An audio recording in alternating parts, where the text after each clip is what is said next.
मिनश्शैतानिर्रजीम बिस्मिल्लाहिर्रहमानिर्रहीम। मुअज़्ज़िज़ नाज़रीन, अस्सलामु अलैकुम वरहमतुल्लाहि वबरकातुहू। आप सबको बहुत बहुत ईद मुबारक हो। आज यकीनन आप ईद उल फ़ितर की खुशियाँ मना रहे होंगे। अल्लाह आपकी ज़िंदगी में मज़ीद रहमतों और बरकतों का नुज़ूल फ़रमाए। ईद उल फ़ितर जो होती है ये मुसलमानों के ऊपर एक नूर का सा सामान लेके आती है, क्योंकि ये इस्लाम के मुताबिक ये मज़दूर के उजरत लेने का दिन होता है।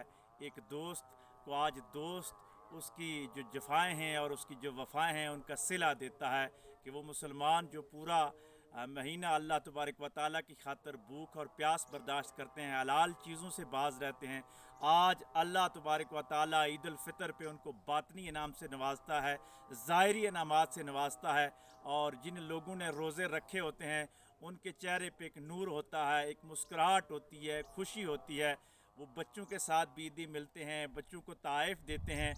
और एक अजीम सूफ़ी बुज़ुर्ग का कौल है कि बड़े लोग रोज़े रखते हैं और छोटों को ईदी मिलती है, यानी बड़े कुर्बानियाँ दिया करते हैं और फिर छोटे खुशियाँ मनाया करते हैं।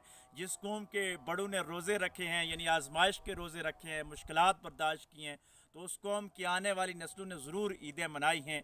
आज अगर हम कुर्बानियाँ देंगे इस्लामी जमहूरिया पाकिस्तान के लिए, इस्लाम की सरबलंदी के लिए, हम आजमाइशों से गुज़रेंगे, कठिन वक्त से गुज़रेंगे, इस मुल्क को बेहतर बनाने की कोशिश करेंगे, इस माशरे को बेहतर बनाने की कोशिश करेंगे, तो हमारे जो बच्चे आएंगे वो ईद की तरह एक अच्छी ज़िंदगी गुजारेंगे। आप देखें, ये रमज़ान एक ये भी पैगाम देता है कि जो 30 दिन भूख और अफलास और तंगी में गुजारता है, जो 31वां दिन होता है वो ईद का दिन होता है, वो खुशियों का दिन होता है।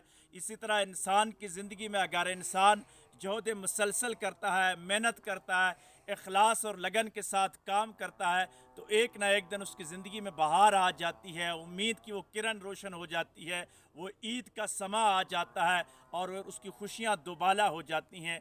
दूसरी तरफ ये ईद वईद का भी सामान लाती है कि अगर हमने रोज़े नहीं रखे, हमने इबादत नहीं की, हमने हुकूकुल्लाह और हुकूकुल इबाद को पूरा नहीं किया, तो फिर ये ईद वहीद बन के हमारे ऊपर कोड़े बरसाती है, हमारे ज़मीर पे ताज़ियाने बजते हैं कि ऐ मुसलमान, तूने अल्लाह की रहमतों को गंवा दिया। क्योंकि आका अलैहिस्सलाम की हदीस का मफ़हूम है कि जिस शख्स की ज़िंदगी में रमज़ान आया और उसने रमज़ान की इबादत करके जन्नत हासिल नहीं की तो वो बदबख्त शख्स होता है।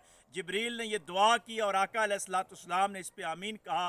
तो हमें ये कोशिश करनी चाहिए कि आज से ये ऐद करना चाहिए कि रमज़ान में जो कुछ हमने सीखा है, अगर रमज़ान में हम हलाल चीज़ों से बच सकते हैं अल्लाह की रज़ा की खातिर, तो गैर रमज़ान में हम क्यों हराम चीज़ों से नहीं बच सकते? गैर रमज़ान में हम क्यों नहीं मस्जिदें आबाद कर सकते? गैर रमज़ान में क्यों नहीं क़याम लैल हो सकता?